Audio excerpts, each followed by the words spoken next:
Dear viewers, আসসালামু আলাইকুম। আজকের ক্লাস আমাদের হচ্ছে অক্সিলারি ভার্ব বা অনেকে হেল্পিং ভার্বও বলে, এটা দিয়ে আমাদের ক্লাস। তো অক্সিলারি ভার্ব প্রধানত হচ্ছে তিন প্রকার। একটা হচ্ছে primary auxiliary verb, modal auxiliary verb, dummy auxiliary verb. তো প্রাইমারিটাকে আবার কয়েকটি ভাগে ভাগ করা যায়, যেমন বি ভার্ব। বি ভার্বের প্রেজেন্ট ফর্মে আছে এম, ইজ, আর। পাস্ট ফর্মে আছে ওয়াজ, ওয়ার। আর ফিউচার ইয়াতে আছে হচ্ছে শ্যাল বি, উইল বি। আর পাস্ট পার্টিসিপল ফর্ম হচ্ছে বিন। আর মডাল অক্সিলারি ভার্ব হচ্ছে can, could, may, might, shall, should, use to, must, ought to. আর ডামিতে আছে হচ্ছে ডু, ডাজ, ডিড। আবার প্রাইমারি অক্সিলারি ভার্বে হ্যাভ ভার্ব আছে। হ্যাভ ভার্বের প্রেজেন্ট ফর্ম হচ্ছে হ্যাভ, হ্যাজ, এবং পাস্ট ফর্ম হচ্ছে হ্যাড।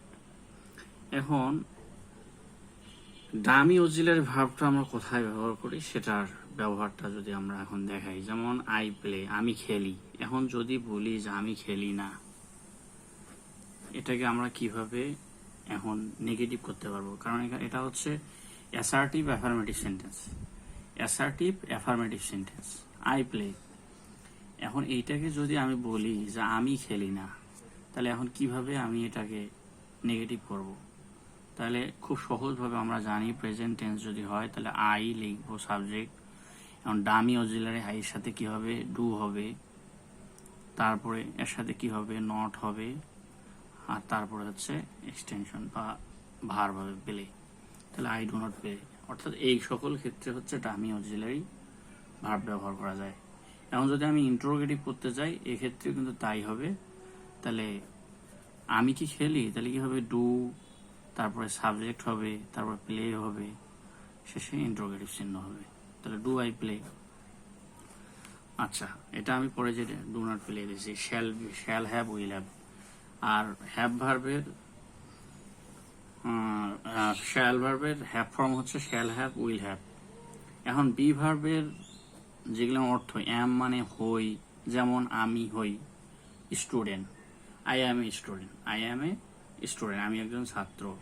ইজ মানে হয়, আর মানে হয়, ওয়াজ মানে ছিলাম, ওয়ার মানে ছিলাম, হ্যাভ মানে হচ্ছে আছে, হ্যাড মানে ছিল। আর হ্যাভ ভার্বে V3 ফর্ম হচ্ছে হ্যাড। এখন কন্টিনিউয়াস টেন্সের ফর্মুলা আমরা কি জানি? Subject plus be verb plus ভার্বের সাথে আইএনজি প্লাস হচ্ছে এক্সটেনশন। যেমন আমি এখন ফুটবল খেলছি, আমি এখন ফুটবল খেলছি, যদিও সেন্টেন্সটা উল্টা হয়েছে আর কি, ফুটবলটা আগে হবে। আমি এখন ফুটবল খেলছি, তাহলে কি হবে? আই এর পরে কি হয়? অ্যাম হবে। ভার কি করতেছি? খেলছি। খেলার ইংরেজি কি? প্লে। এর সাথে আইএনজি যুক্ত করলে কি হবে? প্লেয়িং। কি খেলতেছি? ফুটবল। তাহলে আই অ্যাম প্লেয়িং। এখন এটাকে যদি আমরা ইন্টারোগেটিভ করি, তাহলে কি হবে? অ্যামটাকে সামনে নিয়ে যাব, বাকি যা আছে সবগুলো ওইরকম থাকবে, শেষে একটা ইন্টারোগেটিভ চিহ্ন দেবো।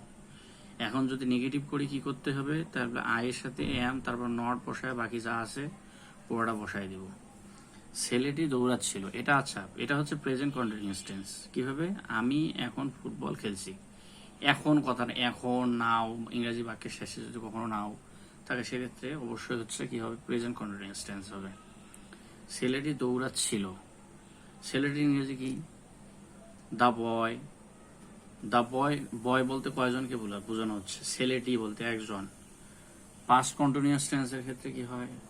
এবং পাস্ট কন্টিনিউয়াস টেন্সের সাবজেক্ট যদি থার্ড পারসন হয় এবং সিঙ্গুলার নাম্বার হয়, সেক্ষেত্রে কি হবে? ওয়াজ হয়। আর দৌড়ানোর ইংরেজি হচ্ছে রান, তার সাথে আইএনজি যুক্ত করলে রানিং হবে। তাহলে দ্য বয় ওয়াজ রানিং।